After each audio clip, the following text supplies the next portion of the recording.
Hello student, this is Prakash sir from Sacred Heart Convent High School Khajuraho. This is first video of your chapter 4th class 6 geography, plateaus and plains. In this video we will discuss about plateaus, importance of plateaus and type of plateaus. So let's start. In previous video we already discussed about mountain.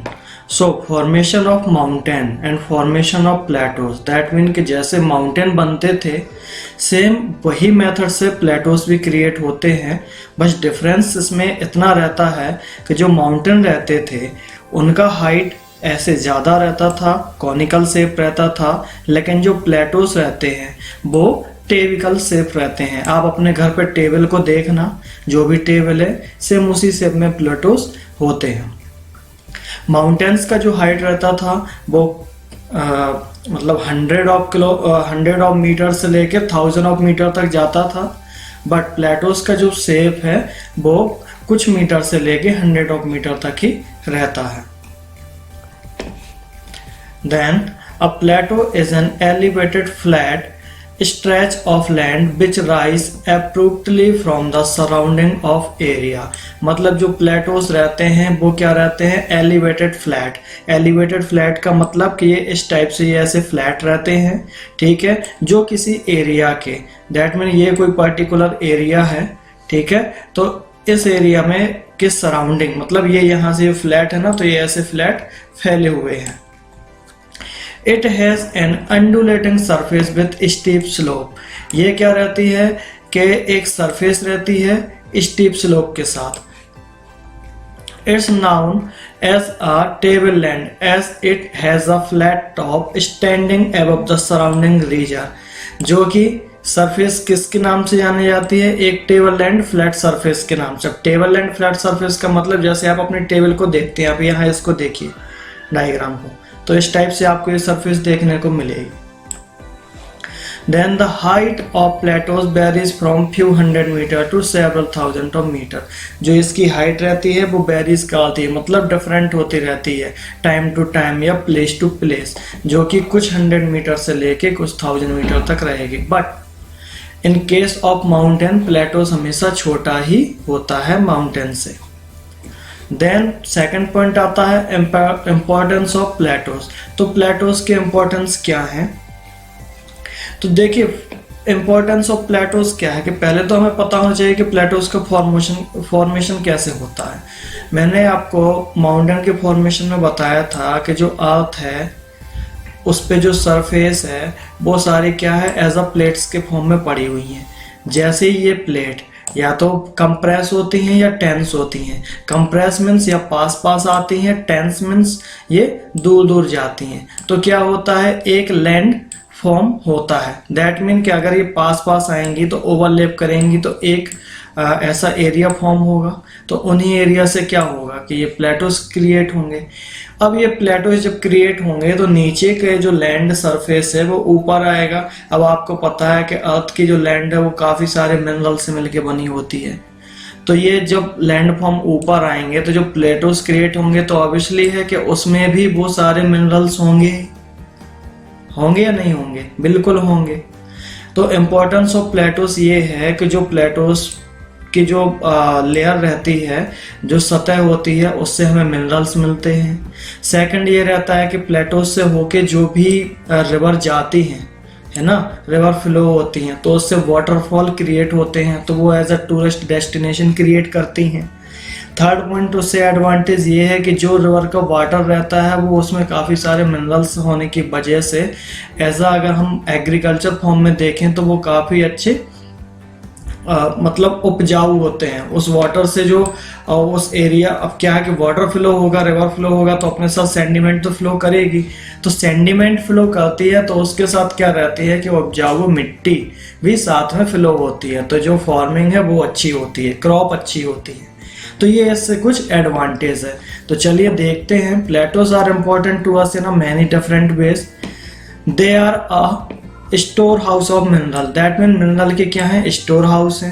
Plateaus are rich in a variety of mineral.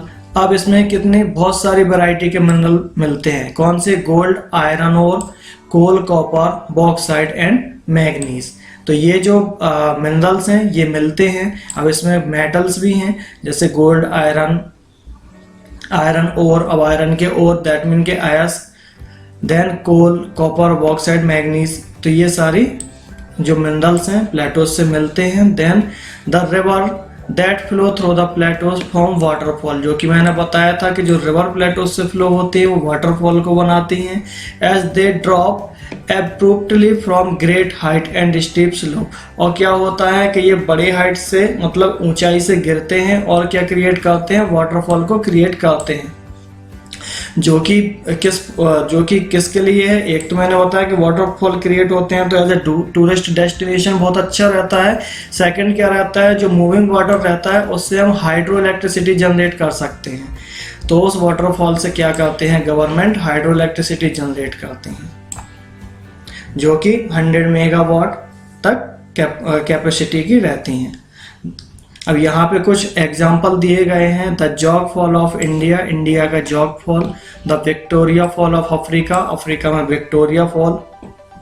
Niagara fall in South America are some example. The soil form by volcanic rock is fertile and ideal for cultivation of certain.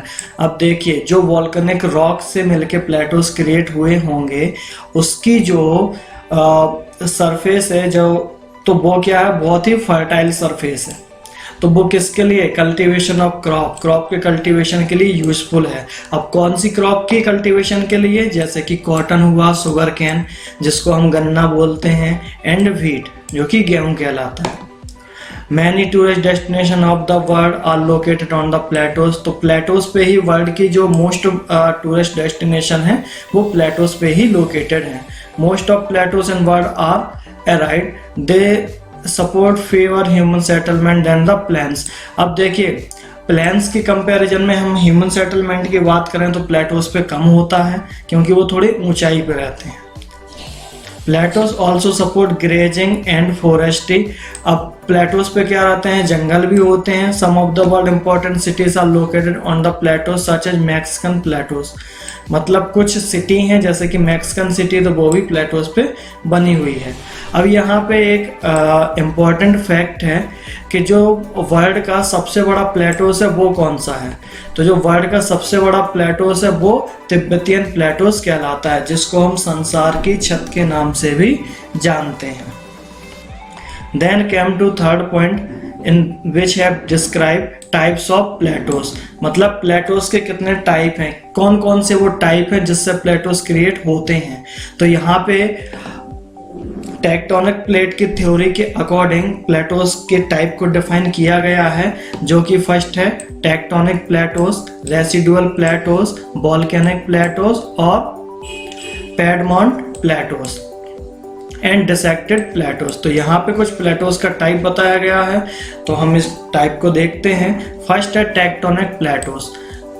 मैंने आपको बताया था कि tectonic plates होती हैं अर्थ की layer पे, जो अर्थ की सतह है वो क्या है? प्लेटों से मिलके बनी हुई है। यहाँ आप इस फिगर में देखिए ये प्लेटों से मिलके बनी हुई है। होता क्या है, जब इन प्लेटों के बीच में टेंशन होता है या कंप्रेशन होता है तो कुछ लैंड क्या रहता है, या तो नीचे की तरफ जाता है या ऊपर की तरफ आता है। जब नीचे की तरफ जाता है तो फोल्ड बनते हैं, जब ऊपर की तरफ लैंड आता है तो इस टाइप से माउंटेन क्रिएट हो जाते हैं।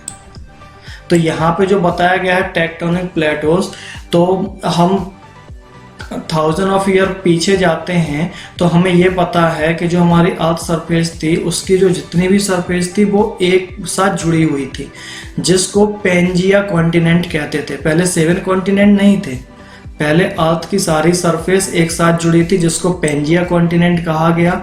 बाद में हुआ क्या कि कुछ टेंशन और कंप्रेशन फोर्स के कारण ये जो सरफेस है ये धीमे धीमे डिवाइडेड हुई, तो डिवाइड होकर इसने 7 कॉन्टिनेंट क्रिएट किए। इन्हीं कॉन्टिनेंट क्रिएशन की ड्यूरेशन में कुछ माउंटेन क्रिएट हुए, कुछ प्लेटोस क्रिएट हुए।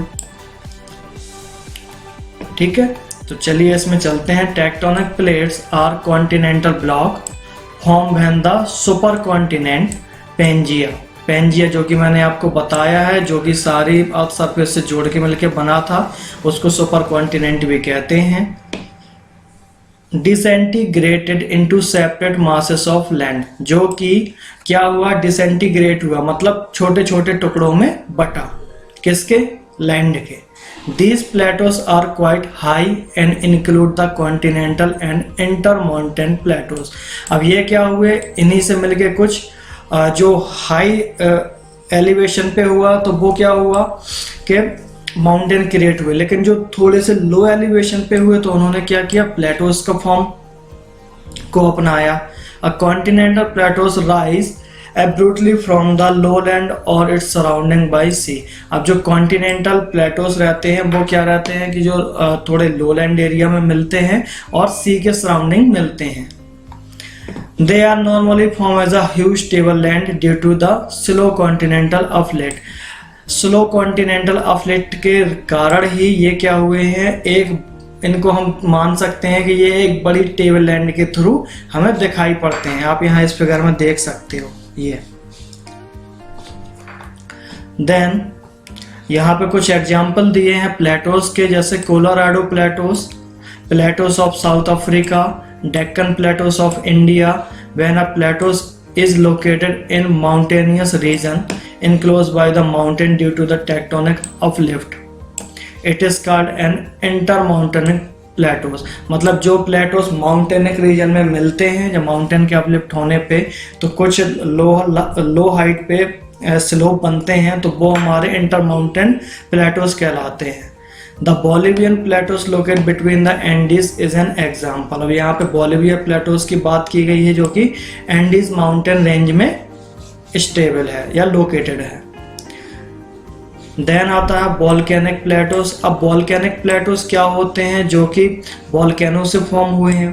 दैट मीन कि कोई वोल्केनोस है, ठीक है, यहाँ से ये लावा निकला तो क्या होगा, ये लावा ऐसे फ्लो होगा तो लेयर क्रिएट करेगा तो ये एक हाइट को ले लेगा। तो ये जो प्लेटोस होते हैं वो वोल्केनिक प्लेटोस होते हैं। मैंने बताया ऐसा फर्टिलिटीज में देखें तो ये अच्छे फर्टिलाइज होते हैं, काफ़ी सारे मिनरल्स होते हैं इनमें।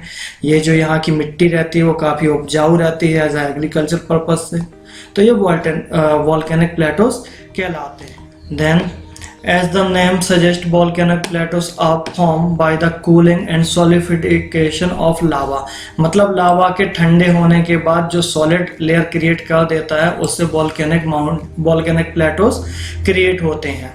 If flow out and separate over the earth's surface, successive eruption of lava from sheet and raised to a form of table stand। मतलब यहाँ पे बताया गया है कि लावा की कंटिन्यू लेयर फ्लो होने से क्या होता है, एक टेबल स्टैंड मतलब एक सीट क्रिएट हो जाती है, जो कि अगर हम एज अ फॉर्म में देखें तो वो एक टेबल स्टैंड की तरह ही दिखाई देती है।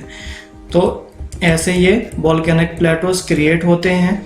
Then sometime volcanic plateau are form by the lava pouring out of crack and fissures। Sometime ये कैसे बनते हैं कि कहीं क्रैक हुआ है, वहां से लावा फ्लो हो रहा है, तो आसपास क्या होगा, जो लेयर होंगी वो अर्थ की बढ़ती जाएंगी, तो यहाँ से भी प्लेटोस होते हैं, क्रिएट होते हैं। Then they are form by the basaltic lava that is ejected during eruption through the fissure and crack। अब ये जो बनते हैं वो बेसाल्टिक लावा से बनते हैं, और ये बेसाल्टिक लावा कब निकलता है, ये या तो फ्रेशर से, ये आप देख रहे हो यहाँ पे, ये फ्रेशर से या क्रैक के थ्रू बनता है। इस इमेज में आप देखिए तो ये यहाँ पे आपको दिखाया गया है कि कैसे लेयर बनती है लावा की और प्लेटोस क्रिएट होते हैं। इस पोर्शन पे आप देखिए। Then basalt is a very fine grained igneous rock। जो बेसाल्ट रहती है वो बहुत अच्छी igneous rock रहती है। Basaltic lava is the most abundant lava। ये क्या रहता है, बहुत abundant मतलब कम मात्रा में मिलता है अर्थ पे। It is also known as a mafic lava। इसको mafic lava भी कहा जाता है। अगर क्वेश्चन आता है कि mafic lava क्या है तो we can easily identify that कि basaltic lava को ही हम mafic lava कहते हैं। This type of lava cool down to form basalt. ये क्या होता है, बेसाल्ट के फॉर्म में ठंडा होता है। This viscosity of lava is very low. इसकी जो खिसकने की स्पीड रहती है, मतलब जो लावा ये आ रहा है तो उसकी जो बहने की स्पीड होगी वो बहुत कम होगी। यहाँ विस्कोसिटी मतलब कहलाता है उसका धारा प्रवाह, वो किस तरीके से फ्लो होती है। The quite eruption thus flow over a large area and solidified to form plateaus। और क्या होता है, बड़े एरिया तक ये फ्लो होती है और फिर धीमे धीमे ठंडी होती है और प्लेटोस को क्रिएट कर देती है। The Deccan plateaus and the Ethiopian plateaus are some example. यहाँ पे 2 एग्जाम्पल बताए गए हैं। First one is Deccan plateaus और other one is Ethiopian plateaus. Then आता है residual plateaus and piedmont plateaus. तो रेसिडुअल प्लेटोस वो प्लेटोस होते हैं, सपोज ये माउंटेन है, अब यहाँ से विंड भी चली तो एरप्शन हुआ, वाटर फ्लो हुआ तो एरप्शन हुआ, तो ये माउंटेन घट के क्या हो गया, इस टाइप से हो गया, इसकी हाइट घट गई तो ये प्लेटोस फॉर्म में हो गया। तो जो रेसिडुअल प्लेटोस होते हैं वो ये प्लेटोस कहलाते हैं। देन आता है पिडमाउंट प्लेटोस। अब ये पिडमाउंट प्लेटोस क्या कहलाते हैं, आप इस इमेज को देखिए, ये आपको कैसे दिख रही है, लाइक अ शूज दिख रही है ना। तो सपोज माउंटेन क्रिएट हो रहा था तो कुछ फॉर्म पे माउंटेन क्रिएट हुआ, बट कुछ एरिया जो कि हाइट में तो है, सी लेवल से कुछ 100 मीटर की हाइट में तो है, बट प्रॉपर माउंटेन क्रिएट नहीं हो पाया, जिसने शू टाइप की एक लेयर या फुट स्टेप टाइप की एक लेयर क्रिएट कर ली। तो ये तो माउंटेन हो गया, लेकिन ये जो एरिया है तो ये क्या आएगा, प्लेटोस में। ठीक है, तो ये जो एरिया बनते हैं ये हमारे कहलाते हैं पिडमाउंट प्लेटोस। तो आई होप आपको ये समझ में आए होंगे। When plateaus are form at a foot hills, मतलब फुट हिल्स के फॉर्म में जब प्लेटोस क्रिएट होते हैं तो उसको हम पिडमाउंट प्लेटोस कहते हैं। माउंटेन और between the mountain range and the coastal plain, जो कि कहाँ मिलते हैं, माउंटेन रेंज और कोस्टल प्लेन। ये देखिए, ये कोस्टल प्लेन हो गया और ये माउंटेन रेंज हो गई। तो इन दोनों के बीच में जब जो भी हाइट बचती है तो वो हमारे पिडमेंट माउंटेन कहलाते हैं। या अगर इनकी लोकेशन हम बात करें तो जो ये जो माउंटेन होते हैं वो कहाँ मिलते हैं, कि जो माउंटेन रेंज है वो और जो कोस्टल रेंज है वो उसके बीच में मिलते हैं। तो आई होप आपको ये वीडियो समझ में आया होगा। Thank you. In next video में हम इसके और पार्ट को डिस्क्राइब करेंगे।